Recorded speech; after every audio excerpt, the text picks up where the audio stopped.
नमस्कार. Part 2 of last day in कॉलेजमध्ये तुमचं स्वागत आहे. ह्या मिनी व्लॉगमध्ये मी तुम्हाला माझ्या फेअरवेलबद्दल सांगणार आहे.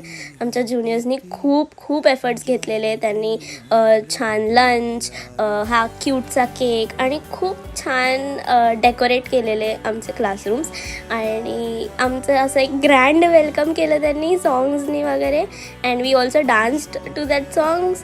अँड त्याच्यानंतर आम्ही थोडं डिस्कस केलं आमचं कॉलेज लाईफबद्दल. And we also acted out our teachers as usual. जर तुम्ही मला ओळखत असाल मी सगळ्यांची ॲक्टिंग करते जे मला ओळखतात त्यांनाची. आणि आम्ही गेम्स पण खेळलो. आम्ही संगीत खुर्ची, मग दामशराज आणि खूप काही गोष्टी खेळलो. आणि आमचे टीचर्स थोडे इमोशनल झाले. आणि ॲट द एंड आमच्या ज्युनियर्सनी आम्हाला हे खूप क्यूट कार्ड, त्यावर आमचा फोटो आणि रोजेस देऊन एक फेअरवेल दिला.